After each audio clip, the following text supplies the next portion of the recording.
जाति आधारित आरक्षण के चलते हमारे जिन बच्चों ने आत्मदाह किया है, उनका बदला लेने के लिए, उसका प्रतीकात्मक रूप से विरोध करने के लिए मैं अंबेडकर के इस चित्र को नए से खारिज करता हूं और उसी प्रकार से दहन करता हूं। हमारे जो बच्चों ने आत्मदाह किया था, उनके प्रति यह सच्ची श्रद्धांजलि होगी। इस अंबेडकर को के कृत्य को वास्तव में समाप्त हो जाना चाहिए।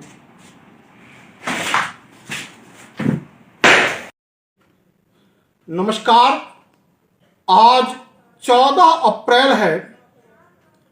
एक ऐसे व्यक्ति का जन्मदिन जो कि संविधान निर्माता नहीं था, लेकिन कुछ लोगों के द्वारा गलत कहा जाता है, भ्रांतियां फैलाई जाती हैं और उसे संविधान का निर्माता कहा जाता है।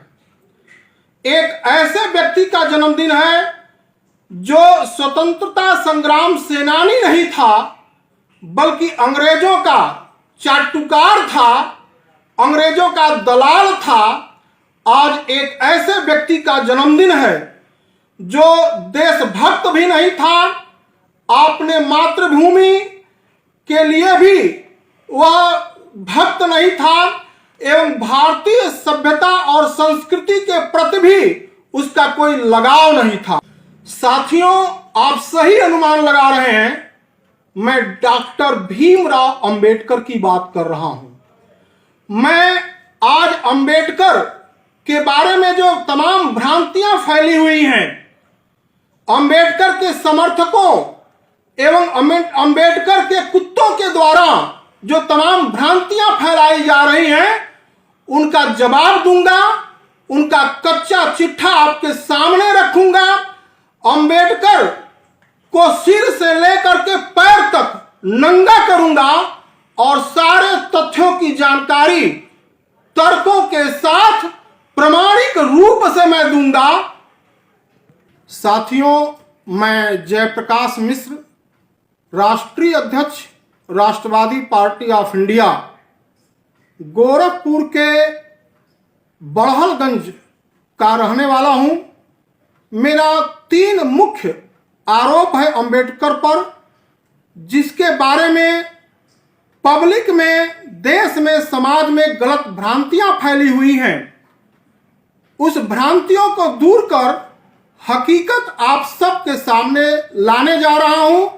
सबसे पहले मैं देश व दुनिया में रहने वाले अपने सभी सनातन धर्मानुयायी भाइयों का भारतीय नववर्ष पर हार्दिक स्वागत करता हूं, बधाई देता हूं, शुभकामना देता हूं। मेरा पहला आरोप है, पहली बात है कि अंबेडकर संविधान निर्माता नहीं था। मेरी बात ध्यान से सुन लीजिएगा। तर्कों और तथ्यों के साथ प्रमाणिक तौर पे मैं इस बात को कह रहा हूं। संविधान सभा के सम्मानित अध्यक्ष हमारे डॉक्टर राजेंद्र प्रसाद जी थे एवं संविधान का जो मसौदा, जो ढांचा तैयार हुआ, वह श्रीमान BN राव साहब के माध्यम से हुआ। वह इस सारे कार्य को किए और इसके अलावा जो प्रारूप बना वह आदरणीय SN चटर्जी साहब के माध्यम से बना था। संविधान सभा की 16 समितियां थीं। उन 16 समितियों में से एक समिति के अध्यक्ष अंबेडकर थे। बाकी 15 समितियों के अलग अध्यक्ष थे। 16 में से एक समिति के यह सदस्य थे।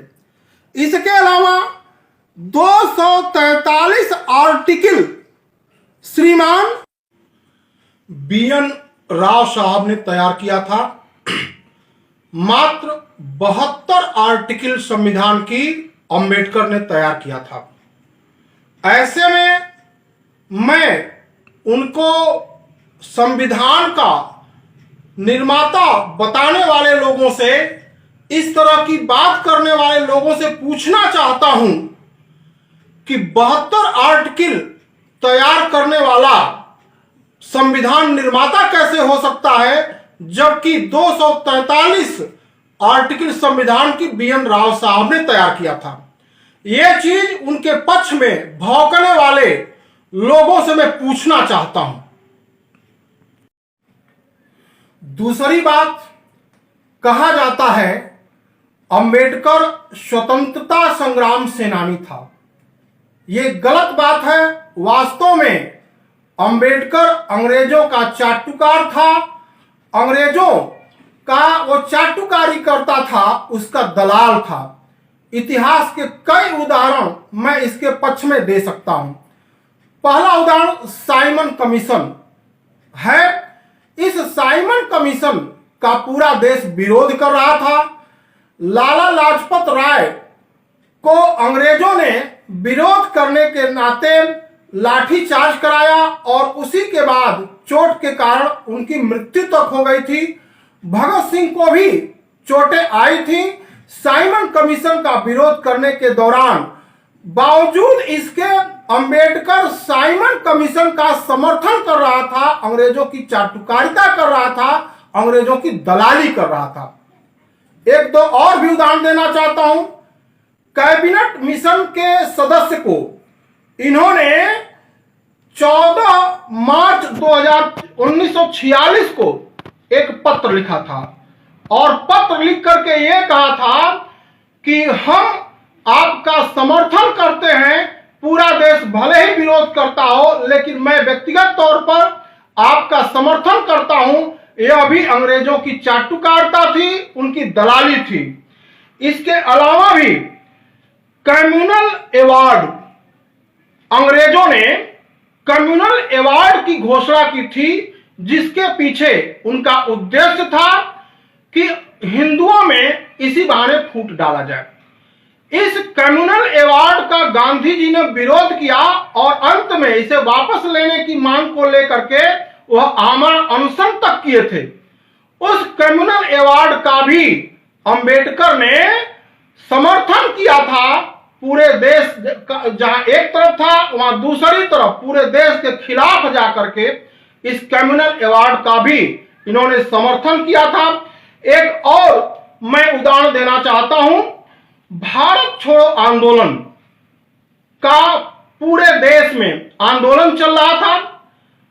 लोग कह रहे थे कि अंग्रेज हमारा देश छोड़ के चले जाओ। उस समय भी भारत छोड़ो आंदोलन का इन्होंने विरोध किया था और अंग्रेजों का समर्थन किया था। यह व्यक्ति अंग्रेजों का दलाल था, चाटुकार था। इसके पक्ष में बहुत सारे उदाहरण हमको इतिहास में मिल जाएंगे। यह तो जो उदाहरण मैंने बताया वो बहुत थोड़े से थे। साथियों, आज के दिन अंबेडकर जयंती पर 14 अप्रैल के दिन को मैं आरक्षण समाप्ति संकल्प दिवस के रूप में घोषित करता हूं और साथ ही यह संकल्प भी लेता हूं अपने राजनैतिक गुरु श्रद्धेय आचार्य चाणक्य की सौगंध खा करके कि मैं देश से जाति आधारित आरक्षण की व्यवस्था को समाप्त करके ही दम लूंगा, करा करके दम लूंगा और पूरे देश से जाति आधारित आरक्षण की व्यवस्था के जो विरोधी लोग हैं उनको इकट्ठा करूंगा और इकट्ठा करके इसके जिम्मेदार लोगों को समाप्त करूंगा राजनीति से। देश में राष्ट्रवादी सरकार बनेगी ताकि यह व्यवस्था समाप्त हो सके। आज के दिन आरक्षण समाप्ति संकल्प दिवस की मैं घोषणा करता हूं और साथ ही यह आग्रह भी करता हूं, बताना भी चाहता हूं कि मेरे इस वीडियो का उद्देश्य अपने ही समाज के किसी व्यक्ति विशेष, वर्ग विशेष के दिल को दुखाना नहीं है, बल्कि देश और समाज के लोगों को अंबेडकर के बारे में सही जानकारी देना है ताकि लोग भ्रम में न रहें, इस व्यक्ति की हकीकत को जान लें। इसको जो भारत रत्न दिया गया था एक साजिश के तहत कांग्रेस की सरकार ने दिया था, क्योंकि उसको जानकारी थी, पता था कि इस कार्य से हमें एक वर्ग विशेष का वोट मिल सकता है। इसलिए जो व्यक्ति महापुरुष नहीं था, जो किसी भी अवार्ड के योग्य नहीं था, उसको देश का सबसे बड़ा पद दिया गया, सम्मान दिया कांग्रेस के द्वारा, मैं इस पार्टी का भी विरोध करता हूं। और जाति आधारित आरक्षण की व्यवस्था को वर्तमान की झांसाराम की जो सरकार है, उस सरकार के द्वारा इस व्यवस्था को सुरसा के मुंह की तरफ बढ़ाया गया, फैलाया गया, आगे बढ़ा दिया गया। इसलिए इस पार्टी का भी विरोध करते हुए सभी आरक्षण विरोधियों का मैं आह्वान करता हूं कि आप लोग एकजुट हो जाइए। धन्यवाद।